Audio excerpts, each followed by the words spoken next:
guys, this is going to be the banana patch now. And as you can see over here, there's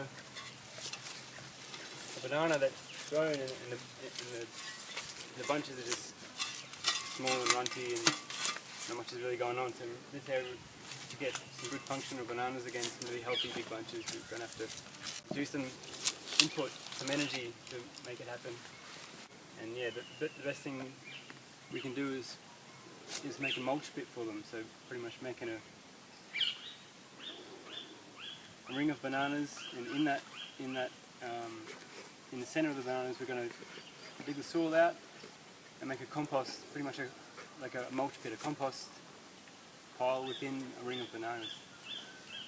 And because bananas really like high fertile and moist soil, it's just the best thing for bananas. I'll show you a bit of patterning. Just sacrifice one of these ones.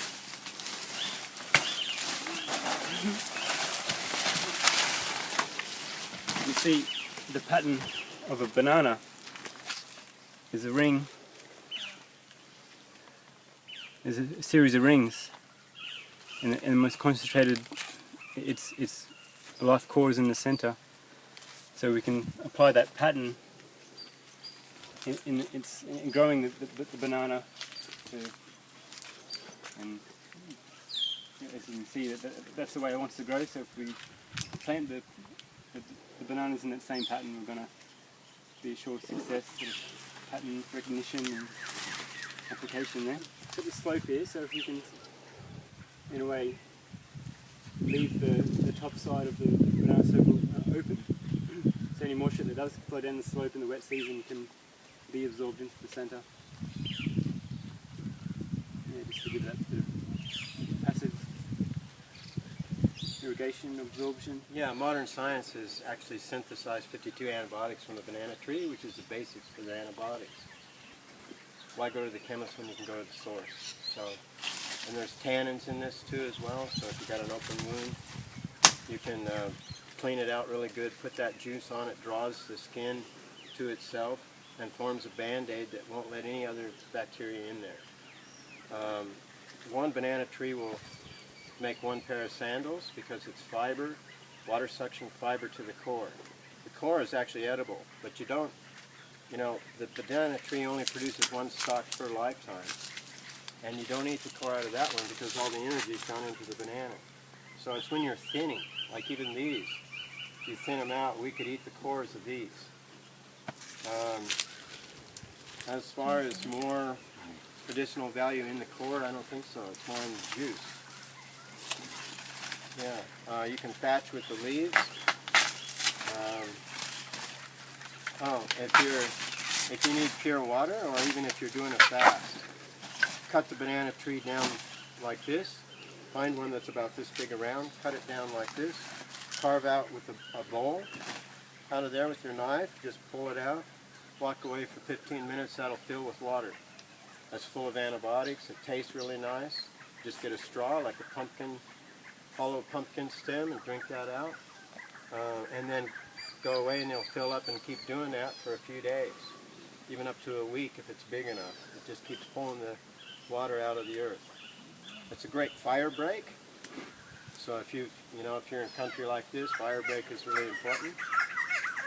I use them for fire break because it's like a wall of water, and the fire is a conscious thing. It sees it and it goes, oh shit, that's water, I'm going the other way. So many uses. That's all I have to say about the banana. Yeah, I use it on a big cut on my foot after Koa told me to do it like a chunk. Just grab one of the leaves off instead of cutting the trunk. Just squeeze the juice out of that, and I had it with me for 3-4 days, and there was enough juice in that one bottom part of the banana leaf to keep squeezing every day, and it really made a nice band-aid on it. And my skin was really cool. You can feel it in here. On your hands and sort of stuff sticking together. Even if you have something like Ross River fever or dengue fever, cut the banana and drink that water. Full of antibiotics. antibiotic. Yeah, it's really high in antibacterial that humans have been cultivating it for 5,000 years. So it stopped making seeds. It depends on us to move it around. But we do have one native species of banana here in Australia that still makes seeds because the Aboriginal people didn't cultivate it. They mostly ate the core. They ate the bananas when they came on them and they were ripe, but mostly they ate the core. Yeah. So this is one of the plants that you want to put in first, one of the superstars when you're starting any sort of garden system. And you can find them around, even though they're cultivated, you can find them around when you walk around the bush, hey? Yes, you can. They've gone wild, especially a lot of abandoned homesteads and things like that. You can make rope. We make rope just bring Yeah. it out of the trunk. Yep. You can eat the flower, did you mention that? No, you can eat the flower. It's a great dental floss. It's full of antibiotics. Any part? Just the fiber going in. Keep all the dead leaves off. As soon as they turn yellow, cut them off, because you're going to get yellow secatoga and other diseases. And if you can, try to keep it back this far from the trunk, because then you'll get other bugs. If you got it all piled up right up against the stem, you're going to get other bugs breeding in there.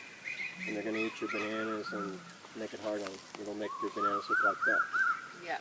And you really, like, that's such a, there's so much material there to be putting in the immediate area on other garden beds as a mulch. But yeah, if you establish these first in a food forest system, once it fruits, even if you're not using the banana circle pattern, you can push it down and just, like you said yesterday, chop it up into smaller pieces, and you're releasing the water in there, and you've got the material. And using chunks as edges. If you allow the tree to go a second time, the bunch the second time will be just runty and not very big. So it's good to have that one life fruiting and then allow the suckers to come up again. Where did you get them up? The inside, these ones on the outside. Where did you get your awesome mask from, Noah? Yeah. Okay, so we're just going to remove all the organic matter, all the dead leaves and trunks, and we'll put that aside into a pile. And that'll be used as our organic matter for the mulch pit once we dig the centre of this area out. All the extra suckers on the inside, we'll put those aside as well, and if they can utilise them around the other side where there's no suckers, we'll use them. But there's a fair few suckers here, and we'll just take out the excess, and we'll just probably have about, at the most, say 7 or 8 main plants with a couple of little suckers to follow those trees that come up that fruit first, and we'll have the young child be there to follow it. So yeah, if we can Mound up the soil around the outside, highest at that end and lowest down this end. Action. So I mean,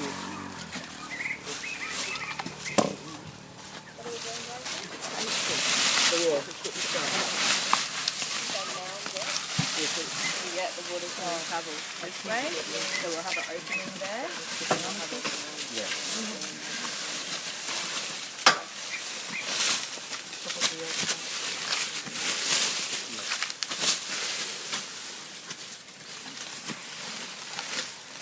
so just the contribute in irrigation. Not very nice, is it?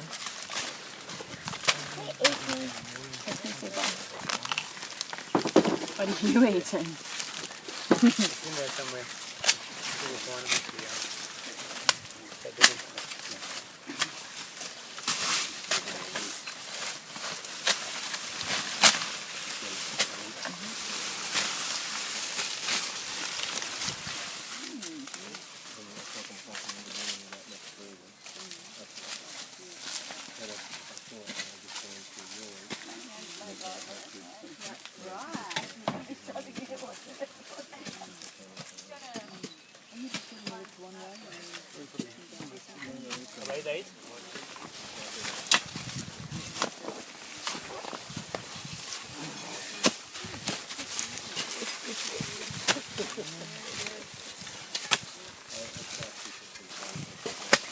that we've dug that we've cleared out the centre, we can now excavate down, say like 500 mil or more, and we'll just dig that out and put that around here in a ring around the circle, and then all the organic matter can go back in the middle.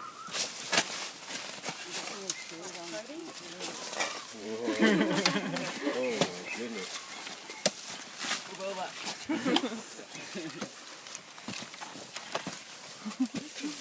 Go, Billy. Just go inside here. Yeah.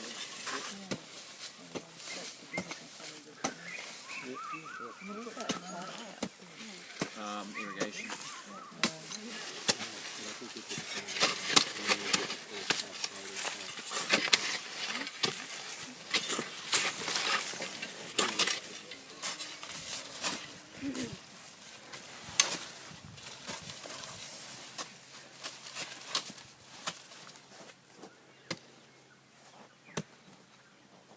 Burn the banana tree, it makes the phosphorus 10 times more. Yeah. And it makes it a lot more readily available to the plants. Yeah. So that's what you put back onto your other plants that are flowering, because all flowering plants need lots of phosphorus. Yeah. Is it potassium? Potassium as and well. phosphorus. So yeah, because otherwise it's in carbon form, and you got to think the microbes have to break that down. So if you've burnt it, then it's like add water and it's just more soluble. Yeah. And a bit more developed, take out the suckers and we'll put them to the side to be planted out somewhere You else. can see those been cut here, so that's probably removed. Has that one regrown? You can see that thing. So this is actually been, Oh, okay, yeah. well, whether it's fruited or not, I'm not sure. There's always different methods of doing whatever you're doing, and it depends on your microclimate, the area you're in. Like you might be in New South Wales, or up here is different. So, like if I'm going to do a banana circle, and it's in the rainforest, for sure I'll go up, not down.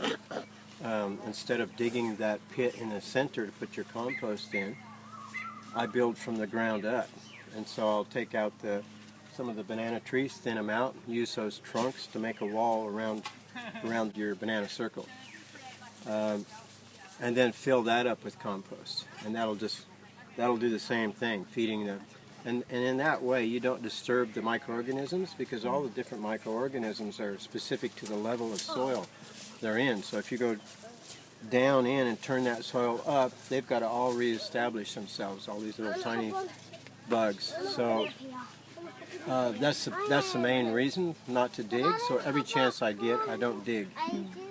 But there are always variables, so many variables. So sometimes you might need to do this kind of thing where you're digging in and putting your compost in there. You know what I mean? And then like really mulch them heavily. And yeah, and so the cooking peas are coming on. See, then you can start liking your fruit trees and underneath them. Yeah. And then it's not a business time. And I thought, Well, you know, like for the last 2 years, as you would know, we haven't had much of it. And the prediction, the worst, this next year will be a new situation. So, Yeah, come on later and cut the plant. Yeah. There's nothing to bury.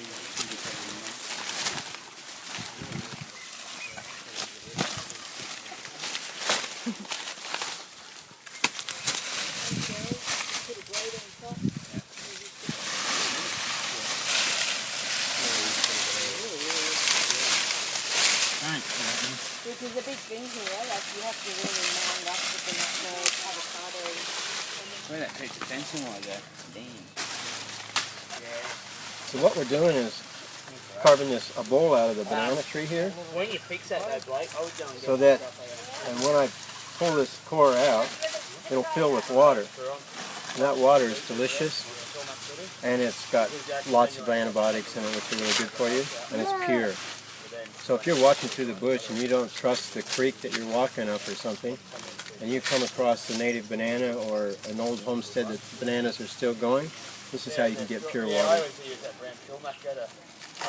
And it'll keep filling this bowl up for up to a week.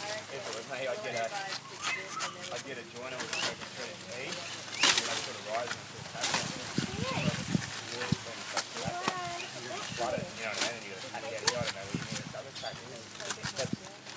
Just west of here, we've got native bananas.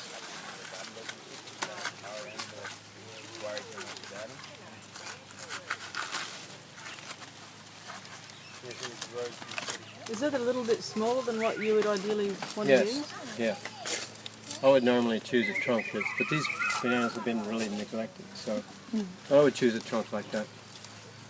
But, you know, like when they're in the wild, too, they're pretty scruffy. Okay, we'll just wait till that fills up with water. This is from a banana tree, and I'm going to make it like What are you going to make? into a candle. A candle. Wow, what a great idea, Noah. Excellent.